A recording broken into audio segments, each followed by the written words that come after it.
Bismillahirrahmanirrahim. Assalamualaikum warahmatullahi wabarakatuh. Alhamdulillahirabbil alamin. Hamdan katsiran thayyiban mubarakan fih. Nusalli wa nusallimu ala habibina wa rasulina Muhammadin wa ala alihi wa sahbihi ajma'in. Allahumma la ilma lana illa ma 'allamtana innaka antal alimul hakim. Allahumma inna nas'aluka ilman nafi'a wa rizqan thayyiba wa amalan mutaqabbala. Rabbi shrah li sadri wa yassir li amri wahlul 'uqdatam min lisani yafqahu qawli. Amma ba'd.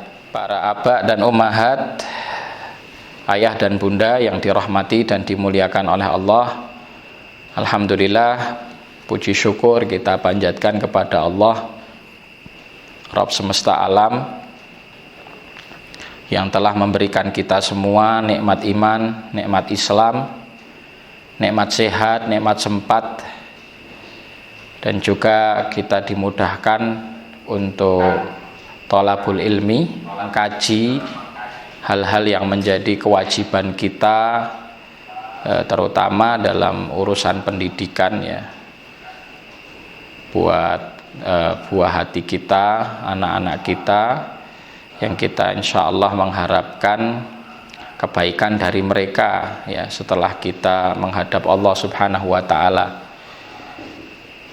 Dan ini merupakan kajian yang kesekian kali, di mana beberapa waktu sebelumnya juga kita sudah mengadakan kajian serupa, dan temanya insya Allah tema yang bersambung, jadi saling berkaitan satu sama lain dari sejak kita mengadakan sampai ke depannya, insya Allah saling berkaitan temanya. Di pertemuan terakhir, alhamdulillah kita sudah membahas terkait dengan karakter istri solehah, ya, istri yang bisa menjadi pendamping suami di dalam menegakkan keluarga yang islami. Dan alhamdulillah di pertemuan terakhir pula sempat ada diskusi dan tanya jawab, dan alhamdulillah atas izin Allah Subhanahu wa Ta'ala hal tersebut bisa kita jalani dengan lancar tanpa ada satu kendala. Ya, insya Allah untuk majelis kali ini kita akan melanjutkan pembahasan dari parenting sebelumnya ataupun kajian sebelumnya. Diriwayatkan dalam satu kitab yang dikarang oleh Ibnul Jauzi, yaitu kitab Birrul Walidain, ya, terkait satu kisah yang dinukil dari Amirul Mukminin Khalifah Umar bin Khattab radhiyallahu taala anhu. Satu ketika ada seorang bapak, ya, orang tua yang datang kepada Amirul Mukminin, ya, sembari mengeluhkan, ya, mengadu terkait anaknya yang dianggap durhaka, ya, dianggap tidak hormat, dianggap tidak memberikan hak-haknya sebagai seorang tua, ya, sebagai bapak, ya, yang harusnya dihormati, ditaati, dita'zimi, ternyata anaknya ini tidak melakukan hal tersebut. Maka kemudian Umar bin Khattab radhiyallahu taala anhu, Amirul Mukminin waktu itu, ya, beliau adalah pemimpin kaum mukminin di masa tersebut, dan kita sama-sama tahu beliau adalah khalifah yang kedua, ya, setelah sahabat Abu Bakar As-Siddiq radhiyallahu taala anhu. Nah, beliau meminta orang tua tadi untuk memanggil putranya yang dikeluhkan tadi, ya, yang dikatakan dia tidak menghormati dan tidak menegakkan hak-hak orang tuanya. Nah, setelah kemudian dipanggil, maka Umar bin Khattab Amirul Mukminin radhiyallahu taala anhu menasihati anak tadi, ya, kemudian, ya, menanyakan, kenapa kok engkau tidak berbakti kepada orang tuamu? Kenapa kok engkau justru malahan bersikap kurang baik terhadap orang tuamu? Ya, kemudian dijawab oleh anaknya, wahai Amirul Mukminin, saya ingin bertanya, bukankah saya sebagai anak juga punya hak yang harus ditegakkan oleh orang tua saya? Maka Amirul Mukminin menjawab, ya tentunya. Ya, kemudian ditanya lagi, wahai Amirul Mukminin, apa hak-hak saya sebagai anak yang menjadi kewajiban orang tua untuk memenuhinya? Maka dijawab oleh Amirul Mukminin, yang pertama, hendaknya seorang bapak itu memilihkan bagi anaknya sosok ibu yang terbaik.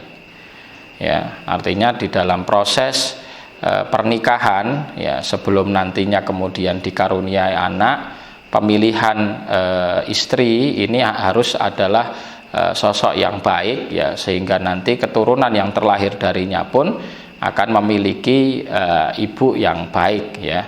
Dan itu sudah masuk ke pembahasan kita sebelumnya. Kemudian yang kedua, kata Amirul Mukminin, ya, hendaknya ya orang tua itu memberi nama kepada anaknya dengan nama yang baik. Ya, ini yang kedua. Kewajiban orang tua kepada anaknya adalah memberi nama anak dengan nama-nama yang baik. Kemudian yang ketiga disampaikan oleh Amirul Mukminin, ya, kewajiban orang tua adalah mengajarkan anaknya Al-Quran.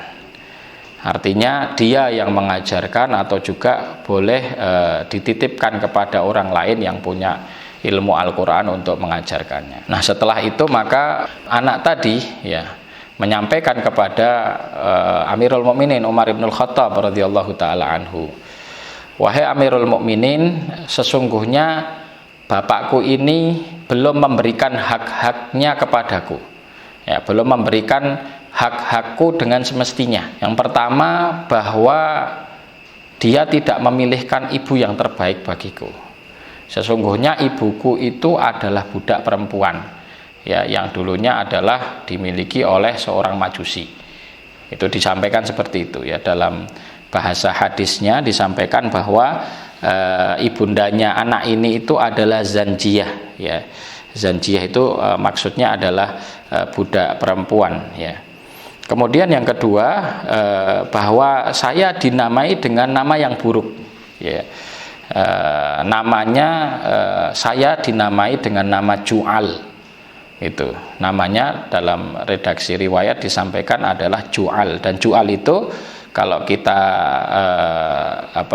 rujuk kepada kamus, maka artinya adalah khonsafa, ya, itu semacam kumbang ataupun serangga, ya, yang biasanya berada di sekitar kotoran, ya, berada di sekitar kotoran, terutama kotoran hewan. Jadi ada serangga kecil itu, ya, bukan kecoa, hampir mirip kecoa, mirip kumbang lebih tepatnya, lebih mirip kumbang, ada sayap dan seterusnya. Biasanya ini mengitari atau di sekitaran kotoran, ya, kotoran atau kotoran hewan, ya, kotoran hewan.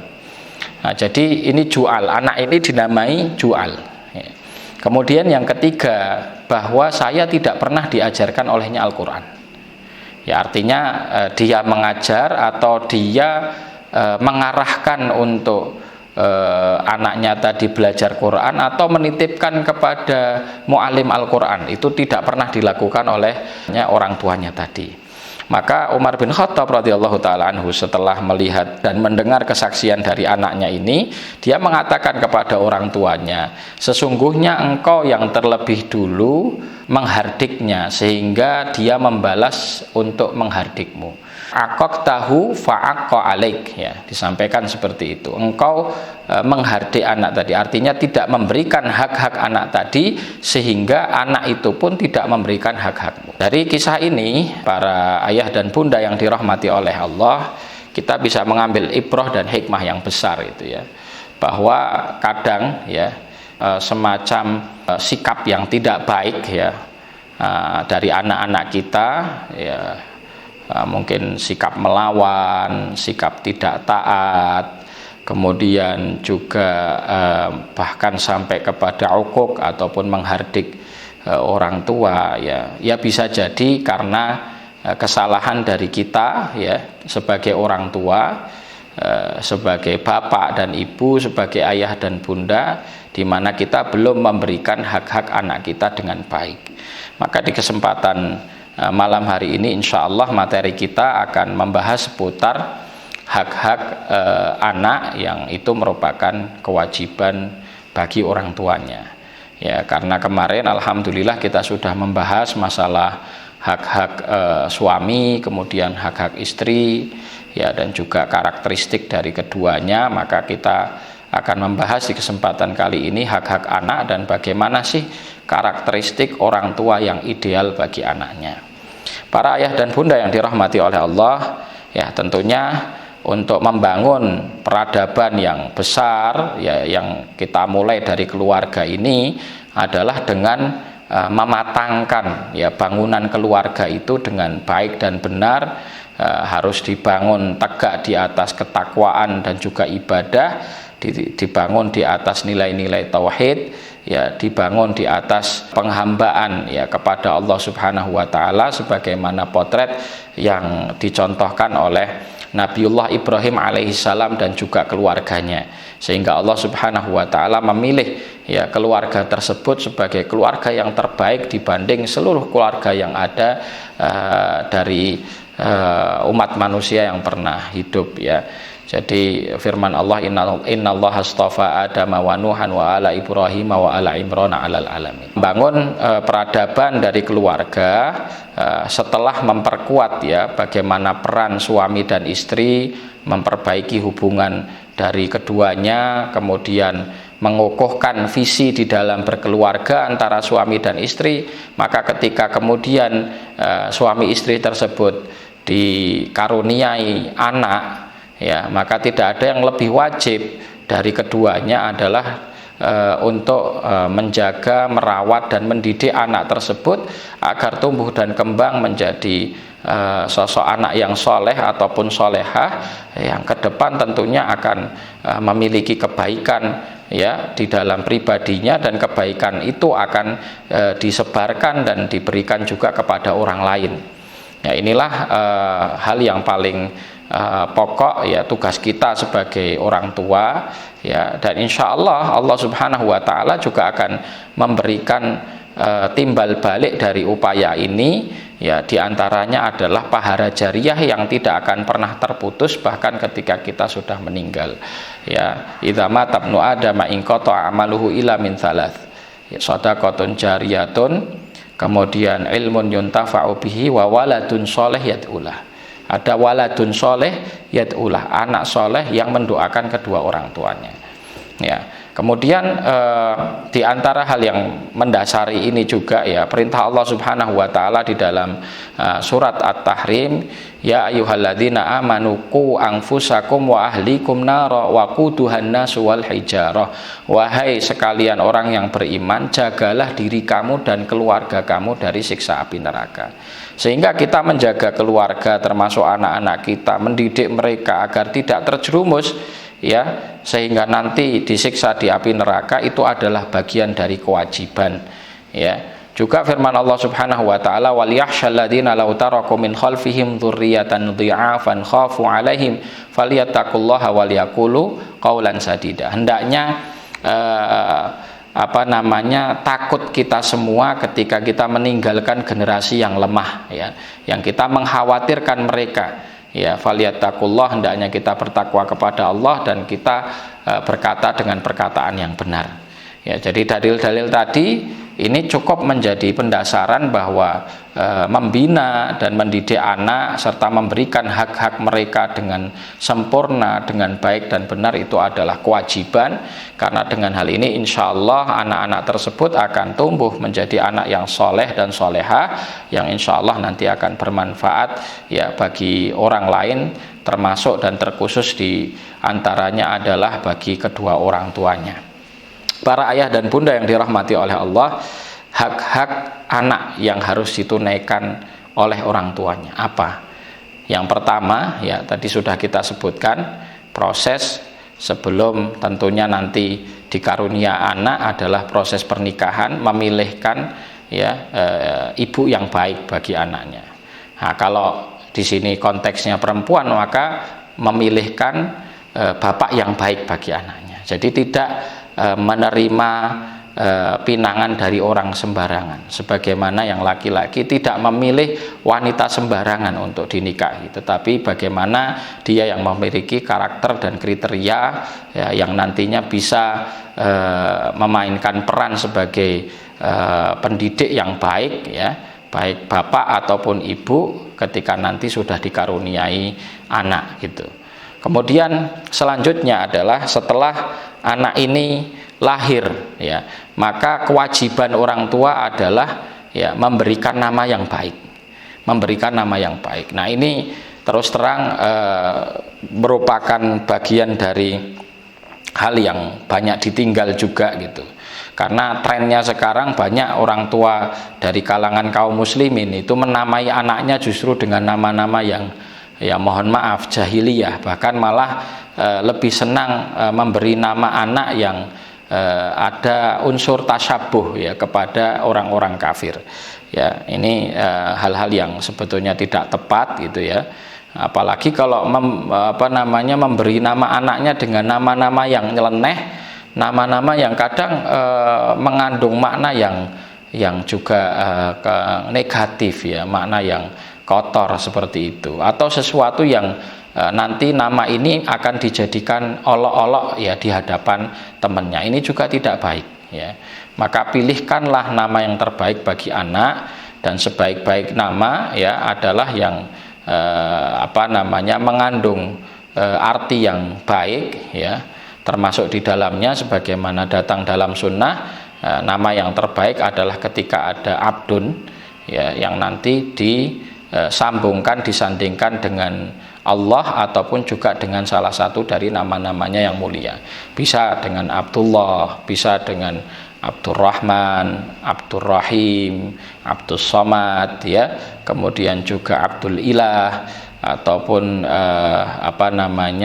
Abdul Malik dan yang lain. Intinya di belakang Abdun ini adalah salah satu dari nama-nama Allah yang mulia ya, seperti itu ya. Kemudian di antara nama yang baik pula ya ketika di situ mengandung lafaz tahmid ya. Ini hadis ini diperselisihkan kesohihannya, tetapi pada sisi makna sebetulnya bisa diterima ya. Afdhalul asma'i ma'ubida wa mahummida ya, sebaik-baik nama adalah yang di situ ada kata-kata abdun yang artinya adalah penghambaan, dan atau di situ ada kata-kata humid yaitu sesuatu pujian, yaitu seperti Ahmad, Muhammad, Mahmud ya, dan seterusnya ya. Intinya yang ada mengandung hamd ya. Ini adalah termasuk daripada nama yang terbaik ya. Begitu pula ketika kita menamai anak kita dengan Muhammad ya, ini tentunya sebagai bentuk kecintaan kita kepada Rasulullah Muhammad SAW, dan dengan doa serta harapan bahwa akhlak anak ini akan mendekati akhlaknya Rasulullah SAW gitu ya. Dalam riwayat lain ada satu hadis yang menerangkan sebaik-baik nama itu adalah Hammam ya, disebutkan seperti itu, tapi sekali lagi ini juga diperselisihkan kesohihan dari hadis itu sebagaimana yang kami tahu. Juga nama-nama lain ya, selama di situ nanti memiliki makna yang baik dan atau mengambil salah satu nama dari orang-orang baik seperti para nabi ataupun para sahabat ataupun orang-orang soleh dari kalangan ulama kaum muslimin, diperbolehkan ya. Seumpamanya menamakan anaknya dengan nama Ibrahim, dengan nama Daud, dengan nama Isa atau Musa atau siapapun dari nama nabi-nabi Allah Subhanahu wa taala.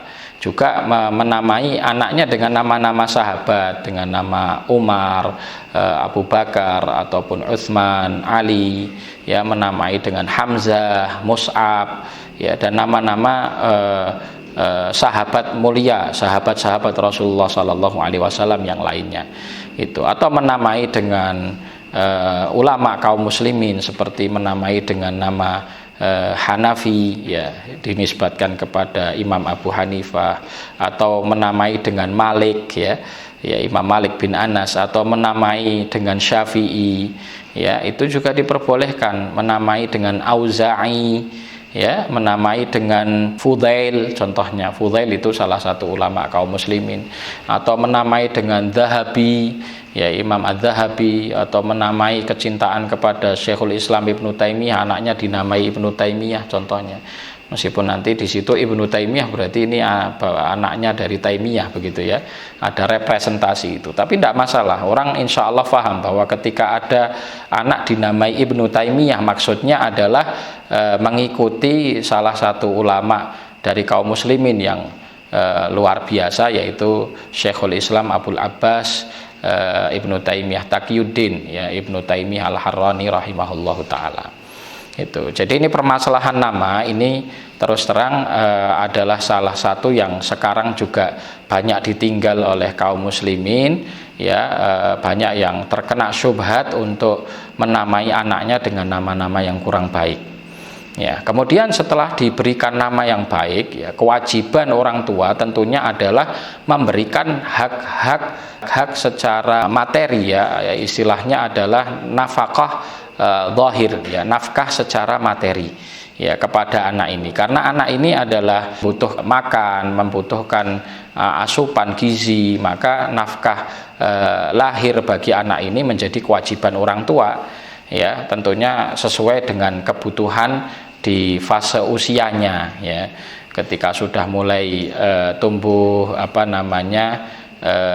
mungkin usia lebih dari 2 tahun, ketika mungkin sudah lepas dari ASI ibunya, ya mungkin membutuhkan gizi, dibelikan susu, kemudian juga makanan-makanan yang bergizi, ya dan ingat jangan berikan apapun kepada anak kita dari harta yang haram, ya karena apapun yang masuk kepada anak kita dari perkara yang haram ini akan berpengaruh kepada perangai dan sikap mereka, ya akan berpengaruh kepada perangai dan sifat mereka.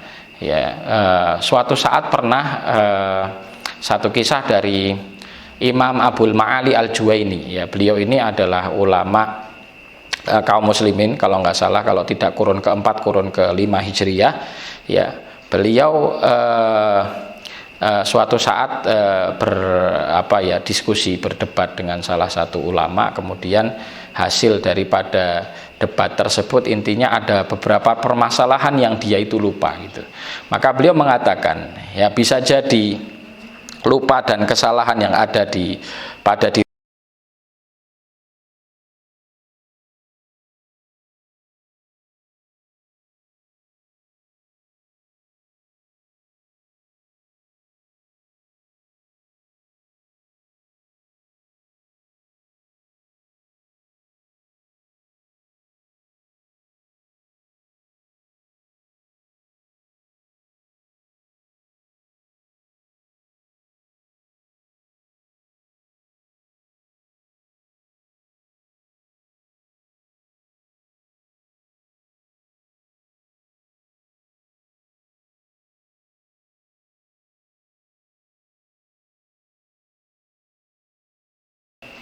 sisa air minum ASI yang ketika saya kecil dulu saya minum dari seorang budak perempuan.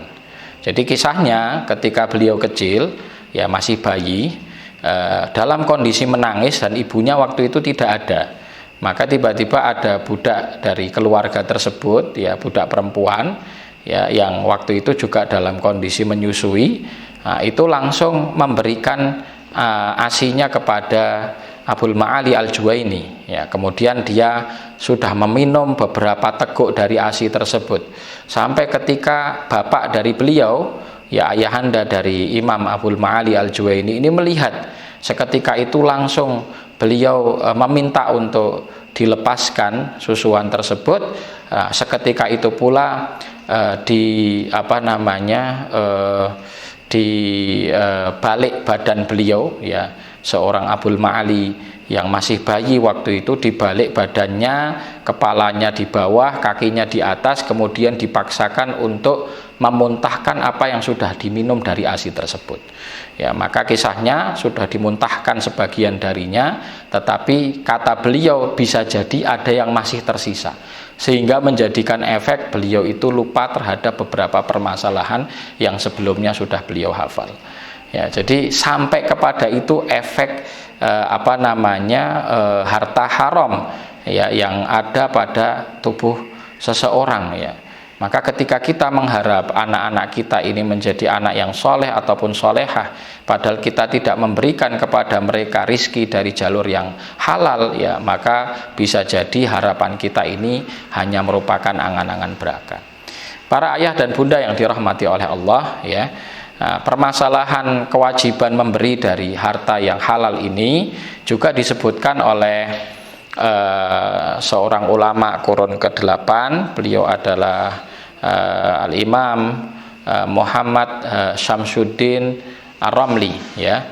Jadi Syamsuddin Ar-Ramli ya, beliau ini adalah ulama terkemuka dari madhab Syafi'i ya, yang disebut beliau rujukan di fase kedua setelah fasenya Imam Nawawi dan Rafi'i.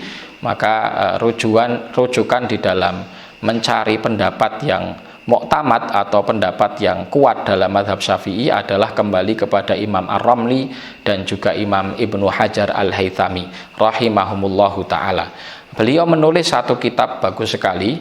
Kitab itu namanya adalah Raudhatus Sibyan, Mandzumah Raudhatus Sibyan. Jadi bait-bait syair matan yang isinya di situ adalah tentang pendidikan anak. Beliau menyampaikan di awal kewajiban orang tua untuk memberi nafkah anak dari harta yang halal. Ya, kewajiban orang tua untuk memberi nafkah kepada anak dari harta yang halal. Ya, dan harta yang makanan yang dimakan oleh anak dari harta yang haram itu akan sangat berpengaruh terhadap karakteristik, perangai dan juga kondisi anak ini ya ketika nanti dewasa. Itu yang disampaikan oleh beliau.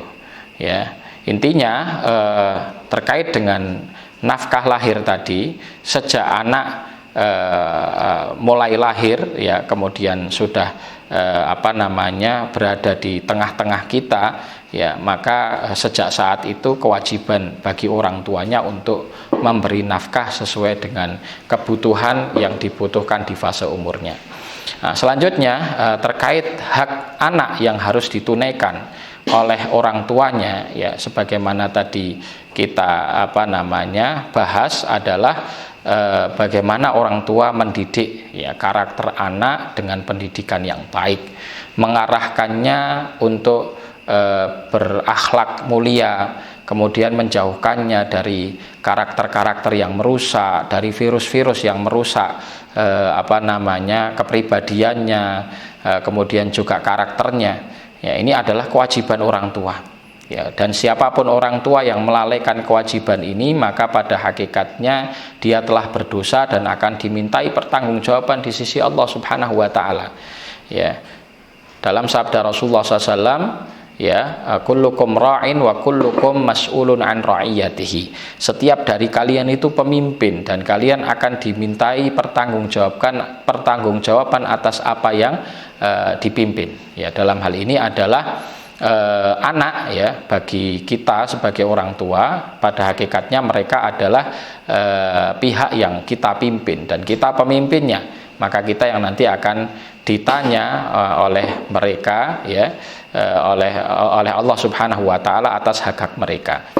Ya, jadi para ayah dan bunda yang dirahmati oleh Allah, pendidikan kepada anak itu pada hakikatnya bisa dimulai bahkan ketika anak berada di kandungan. Ya, tentunya pembiasaan terhadap amal-amal soleh yang dilakukan oleh kedua orang tuanya, ya seperti sholat, puasa, kemudian juga zikir, tilawatul Quran, itu akan sangat berefek kepada anak ya, bahkan ketika dia masih di janin. Apalagi pembiasaan ini diteruskan ketika anak sudah lahir, tumbuh kembang ya, dan tentunya adalah yang paling mempengaruhi karakter anak pertama kali adalah orang tuanya.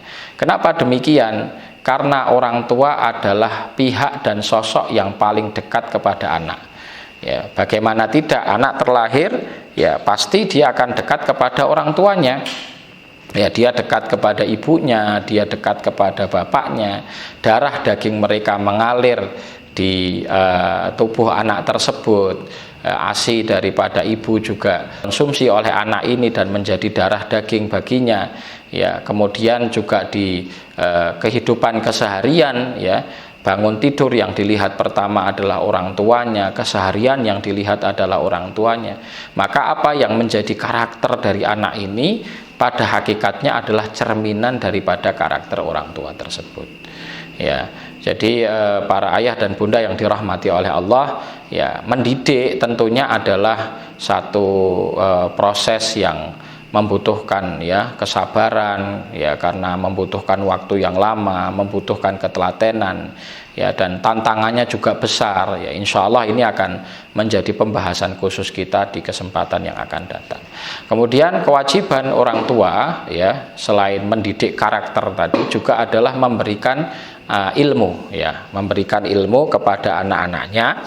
Nah, ilmu yang paling mendasar dan yang paling pokok, ya, diberikan kepada anak, ya, adalah ilmu hal-hal yang terkait dengan urusan akhirat. Ya, bekal bagi anak ini nanti untuk menghadap Allah Subhanahu wa taala. Ya, tentunya ini adalah ilmu din.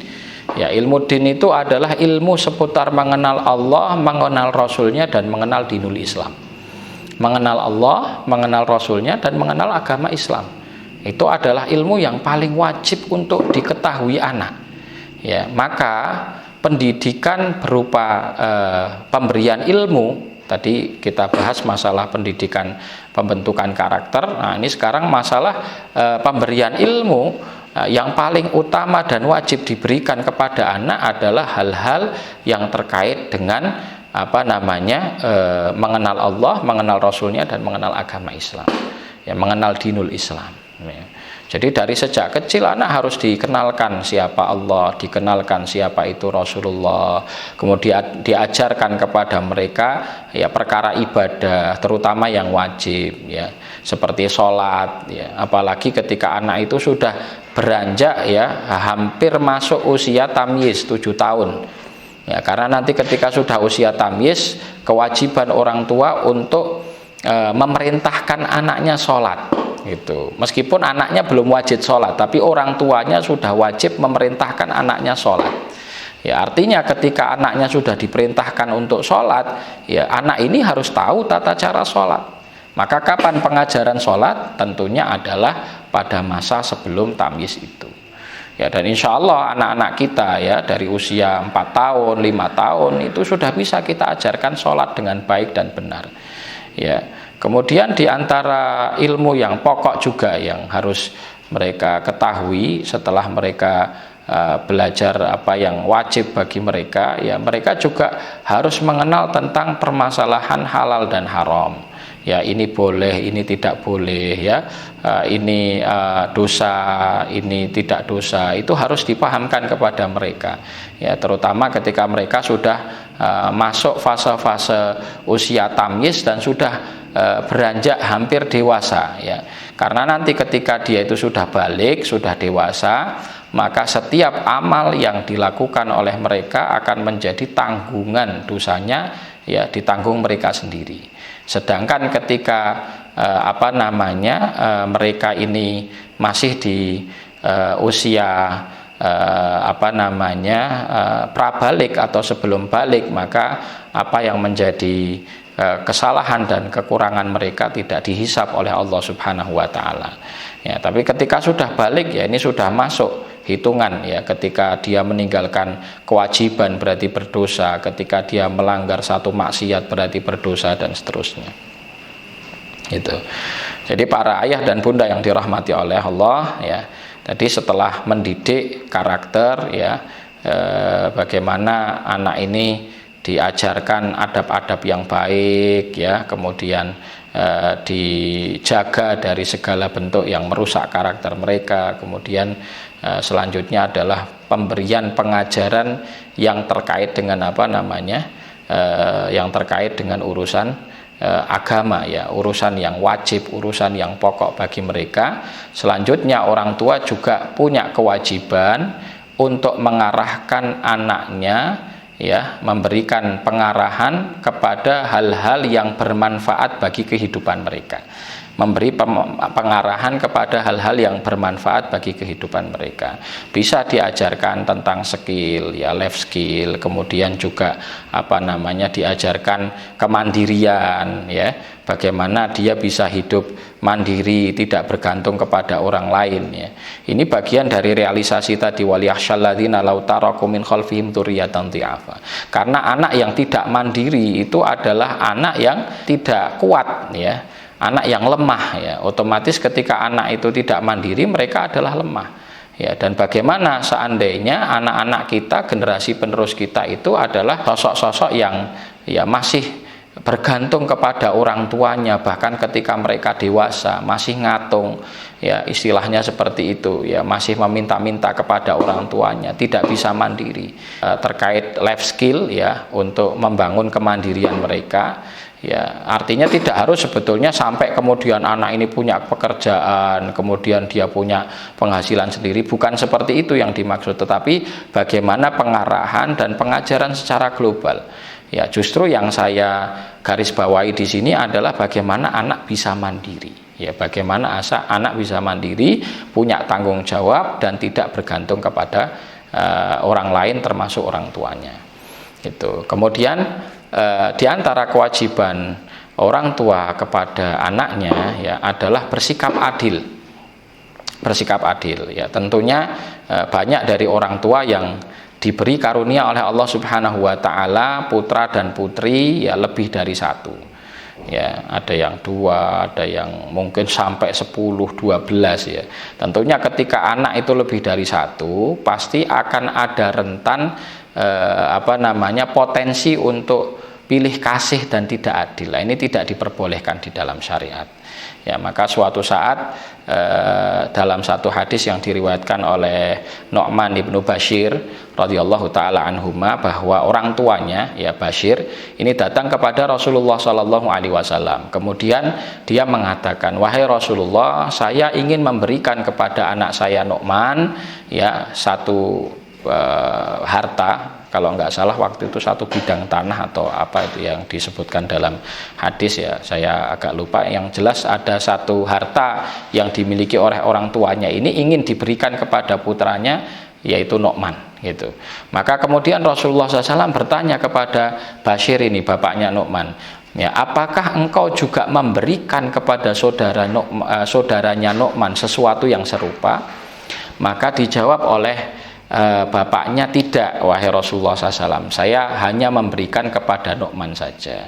Maka kemudian Rasulullah SAW mengatakan, kalau begitu jangan engkau minta kesaksian dariku, karena sesungguhnya aku tidak bersaksi atas sesuatu yang batil. Ya, dalam hal ini Rasulullah SAW ingin menyampaikan bahwa perbuatan kamu mengkhususkan anak tertentu diberi dan anak yang lain tidak, ini adalah perbuatan yang tidak adil, sehingga hal ini Rasulullah SAW tidak mau untuk menjadi saksi, ya, karena ini adalah perbuatan yang tidak adil, ya. Dari hadis ini diambil kesimpulan orang tua itu harus berusaha sebisa mungkin untuk bersikap adil kepada anak-anaknya, ya, terkhusus tadi masalah nafkah, ya, dan juga sebisa mungkin untuk bersikap adil juga dalam sisi mahabbah, dalam sisi kecintaan, ya, sebisa mungkin, ya, orang tua itu memiliki perasaan yang sama kepada anak-anaknya. Artinya rasa cintanya itu, ya, harus dibagi kepada seluruh anak-anaknya, jangan hanya dikhususkan kepada satu anak dan tidak diberikan kepada yang lain. Ya, kecenderungannya ada orang tua itu punya kasih sayang dan cinta khusus kepada anak-anak tertentu, ya. Mungkin anak yang ragil, ya, yang paling bontot, atau kadang malah yang sulungnya, gitu. Atau kadang anak yang di tengah, ya, anak nomor 2, nomor 3 yang di tengah, ya. Atau kadang, ya, lebih sayang sama anak yang mungkin dianggap lebih baik fisiknya, gitu, ya. Atau mungkin kadang sayang kepada anak yang dianggap istilahnya itu spesial gitu ya, dari karakter, dari hal-hal apapun ya.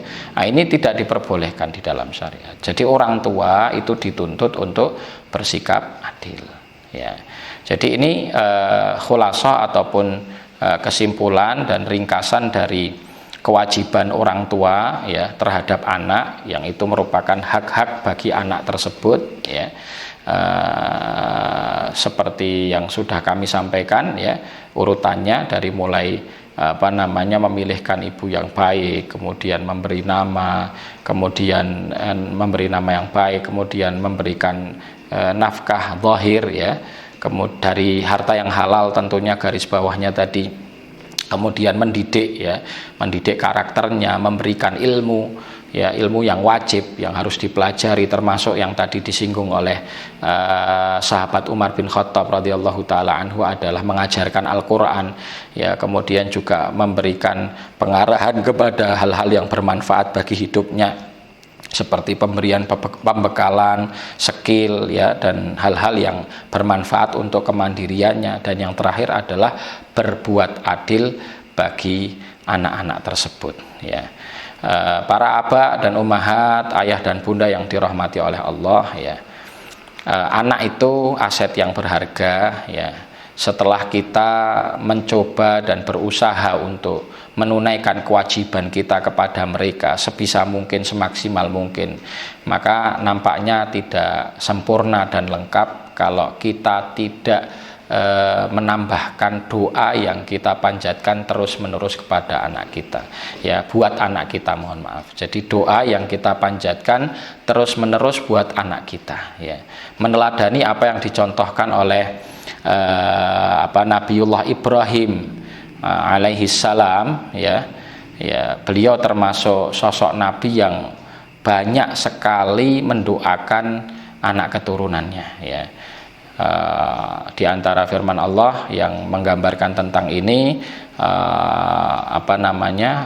Allahumma inni askantu min dzurriyyati biwadin, Rabbana inni askantu min dzurriyyati biwadin ghairi dzi zar'in 'inda baitikal muharram Rabbana liyuqimus sholata faj'al af'idatan minas sama'i tahwi ilaihim warzuqhum minats tsamarati la'allahum yashkurun ya. Jadi di sini doa Ibrahim kepada keluarganya, kepada anak keturunannya ya. Kemudian juga doa yang lain, Rabbi habli minas sholihin, Rabbi habli minas sholihin, Rabbi ja'ali muqimas shalah wa min dzurriyyati Rabbana wa taqabbal du'a.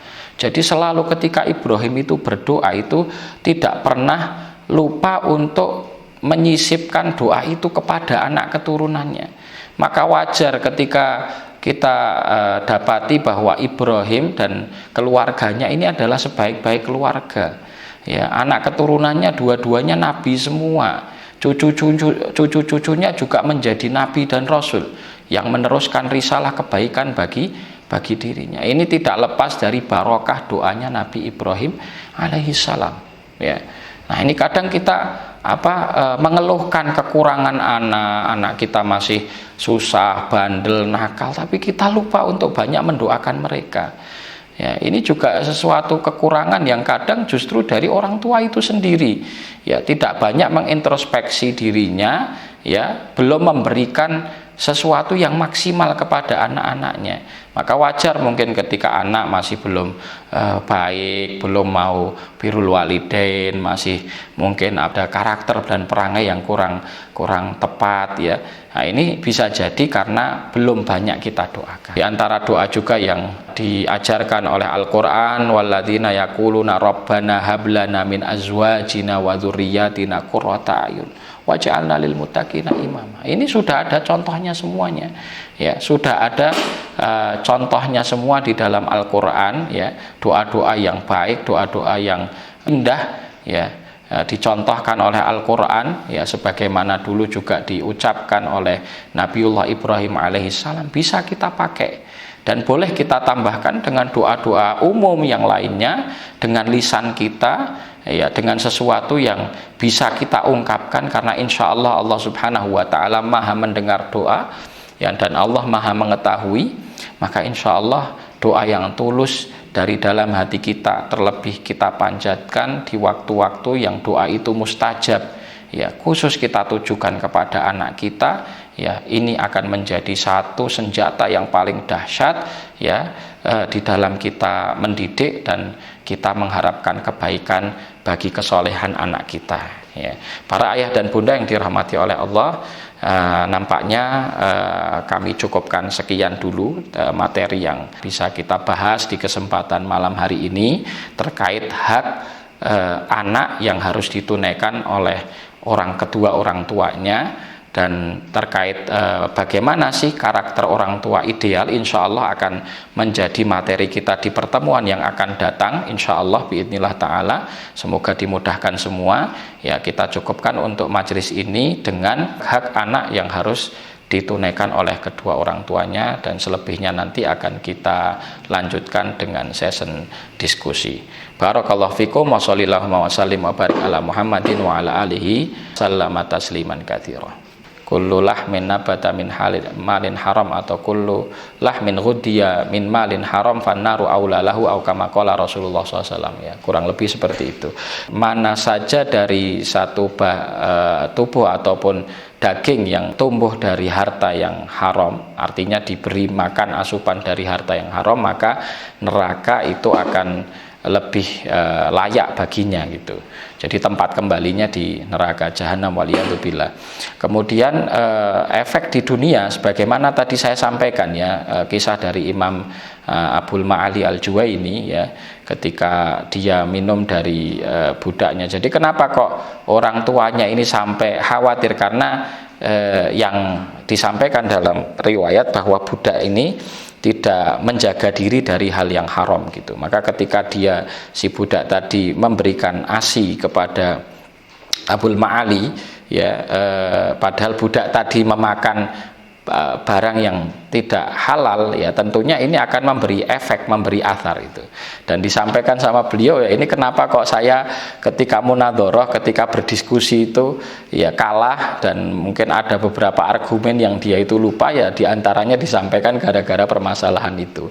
Wallahu ta'ala alam.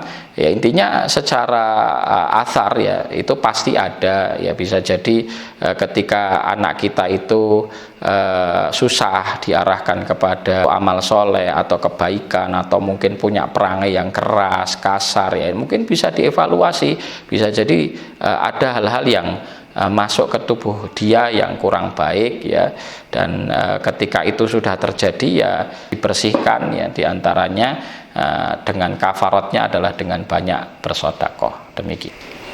Selalu memberi pendekatan kajian kita itu dari sisi ya, karena memang sesuatu yang paling mudah difahami ya, dan bisa langsung diaplikasikan gitu. Jadi seperti tadi poin-poin yang tadi kami sampaikan, hak dan kewajiban itu kan insya Allah mudah dipahami dan bisa langsung diaplikasikan gitu.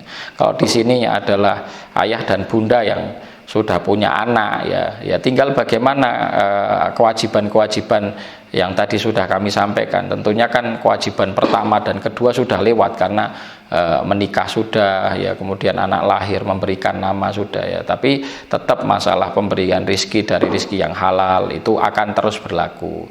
Jadi dievaluasi ya, apakah pekerjaan kita ini sesuatu yang memang betul halal, kemudian rizki yang kita berikan kepada anak itu adalah rizki yang halal, ya itu perlu senantiasa dijaga dan dievaluasi ya. Ya, kemudian yang kedua juga tentang masalah pendidikan, dan ini insya Allah pendidikan ini yang mungkin nanti akan mengambil waktu yang cukup panjang ya. Jadi tema pembahasan pendidikan anak itu nanti akan panjang, dan kita akan potong-potong tentunya di setiap sesinya dengan satu tema-tema yang khusus gitu ya, yang lebih mendetail dan terperinci. Dan nanti juga kita akan membedah juga terkait pendidikan ini. Ada satu kitab yang tadi saya sudah sebut ya, namanya Mandhumah Raudhatus Sibyan.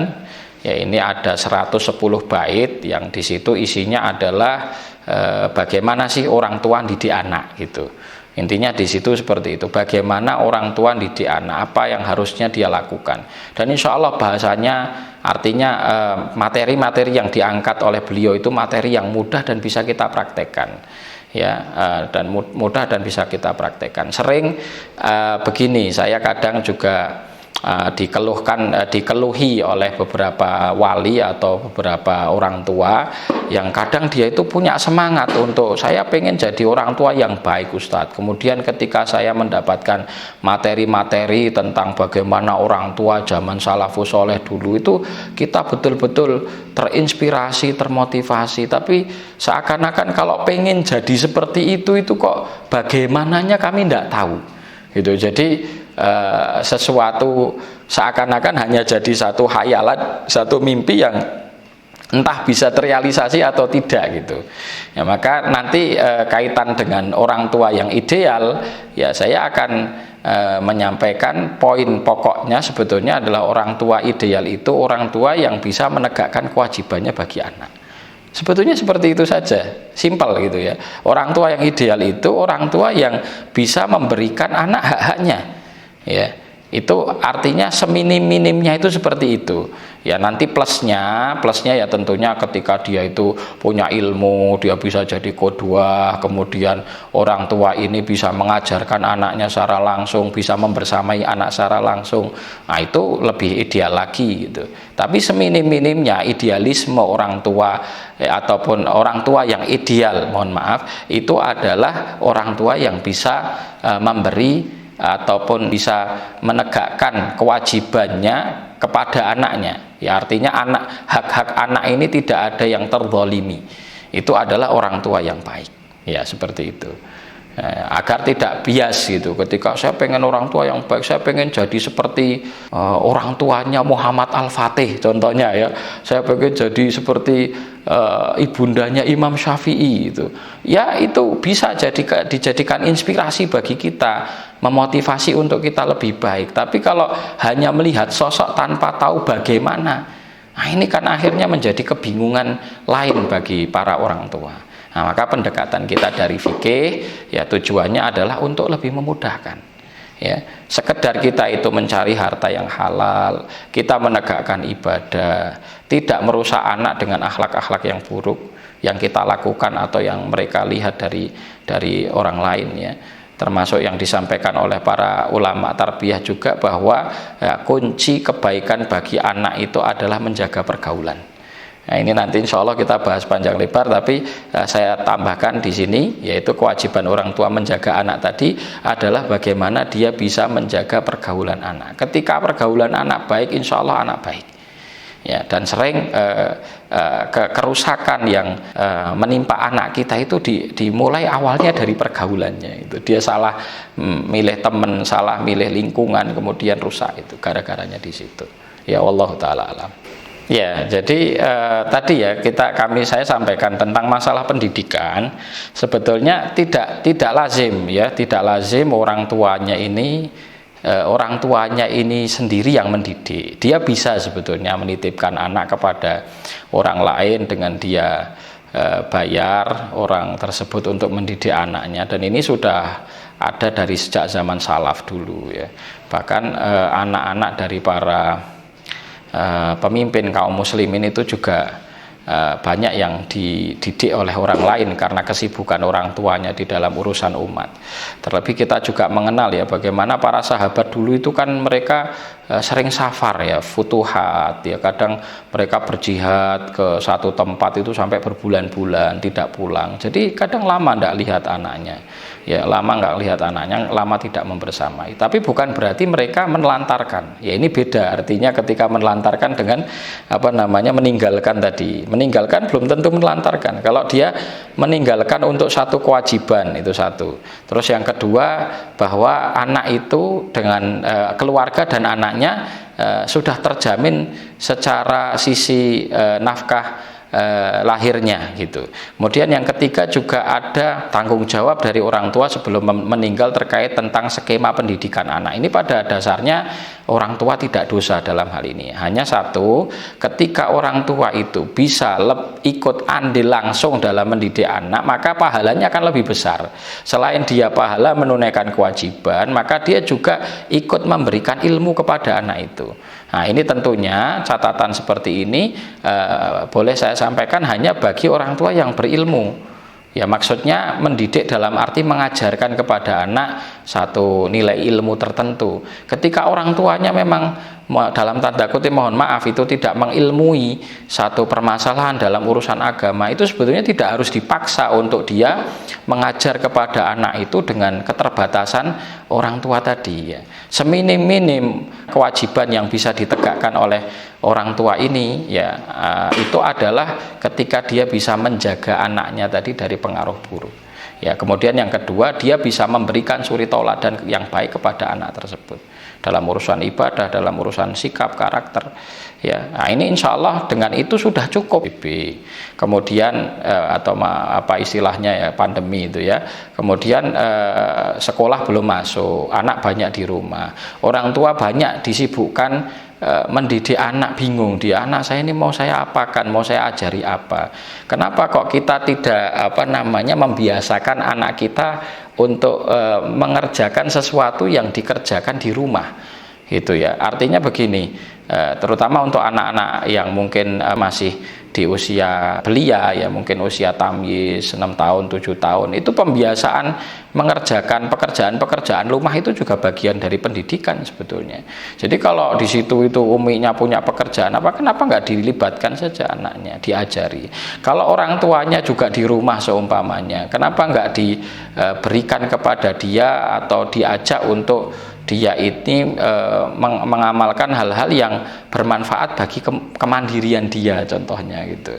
Bahkan kalau orang tuanya punya skill ya ndak harus dia itu mengajarkan, kok nggak punya Quran kok kemudian dipaksakan ngajar Quran, itu ndak harus gitu. Kalau memang dia ndak punya Quran ya, ngajar Qurannya biar diajar oleh orang lain. Nah, dia nanti mengajarkan apa yang bisa dia ajarkan. Seperti mungkin skill kehidupan tertentu, orang tuanya mungkin jago ternak, ya sudah anaknya diajari ternak.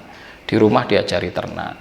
Itu mungkin ada yang punya kolam ikan gitu di rumah gitu, ya sudah diajari melihara ikan gitu. Itu sesuatu yang bermanfaat bagi anak, dan sebetulnya pendidikan itu sesimpel itu gitu. Maka insya Allah jangan dianggap bahwa PSBB ini jadi beban gitu. Kalau dianggap jadi beban, stres akhirnya. Karena polanya biasanya anak itu sekolah, kemudian yang ada di mindset orang tua itu ketika dia di rumah harus dibebani juga dengan beban-beban yang biasanya ada di sekolah. Itu tidak harus lazim seperti itu gitu. Ya Allah ta'ala alam, ini pendapat saya ya terkait masalah pendidikan di era PSBB. Ngurusi apanya ini? Ngurusi apanya? Ngurusi hajat apanya gitu ya. Jadi kan ini juga perlu dideskripsikan lagi lebih detail, karena masalah pengurusan ini kan itemnya banyak. Satu contoh masalah nyuci, apakah bajunya suami dulu atau bajunya anak, padahal kan bisa dicuci bareng-bareng kan, seperti itu kan. Nah, kemudian contohnya lain ini ngurusi anak, kalau dalam hal ini adalah anak balita ya tentunya mereka lebih darurat hajatnya untuk diurus. Kalau suami sudah bisa mandiri sendiri gitu kan, ya ngurusi apanya dulu ini perlu didetailkan. Tapi kalau dalam artian ini adalah berkhidmah, sesungguhnya ketika seorang istri itu menjaga dan mengurus anak, itu adalah bagian khidmah dia kepada suami, dan harusnya suami paham ketika istrinya mengurus anaknya itu adalah bentuk khidmah kepada dia. Karena nyatanya kalau dia menuntut istrinya gini, ini saya juga butuh dilayani gitu. Lah padahal ketika istrinya melayani dia, anaknya tidak terlayani, anaknya juga akan mengganggu kan, seperti itu. Otomatis kan akan menjadi PR. Dan kewajiban untuk mendidik anak itu pada dasarnya adalah kewajiban tertingginya itu ada di pundak dari suami atau bapak dalam keluarga gitu. Istri itu membantu karena suami dia bekerja di luar, mencari nafkah, mungkin waktunya banyak tersita ke situ, sehingga anak ini lebih banyak kepada istrinya. Istrinya membantu untuk mentarbiyah anak tersebut Ketika si istri mentarbiyah anak atau mendidik anak, maka dia sedang berkhidmah kepada suaminya. Jadi korelasinya seperti ini. Itu. Maka saya katakan mengurus ini dalam tanda kutip apa dulu gitu. Dalam tanda kutip apa? Karena representasi mengurus itu juga banyak ini. Apa ngurus itu juga mijitin suami atau apa, itu kan juga bisa diartikan ke sana gitu ya. Ya wallahu taala alam ya. Atau mungkin ada hal yang saya salah paham dalam hal ini, atau mungkin bisa diluruskan gitu. Oh begitu, masya Allah ya, alhamdulillah. Jadi tadi yang nanya suami nih ya. Nah, jadi suami harus paham bahwa apa tadi ketika istri mengurus anak itu ya sebetulnya dia sedang berkhidmah kepada suaminya gitu. Ya ini closing ya, sebagai closing. Jadi kita sebagai orang tua ya tentunya akan dimintai pertanggungjawaban nanti di akhirat. Nah, pertanggungjawaban secara rinci yang akan diminta itu ya tadi ya pendetailan tentang masalah hak-hak dan kewajiban. Kita fokus saja kepada kewajiban kita. Ketika kita fokus kepada kewajiban kita tegakkan sebisa mungkin, semaksimal mungkin, plus tambah tadi ya, doa tadi ya, tambahan. Itu sebetulnya kalau dikatakan wajib sih tidak wajib, tapi ini adalah bagian yang menurut saya justru sangat penting sekali ya dalam pendidikan kepada anak ya.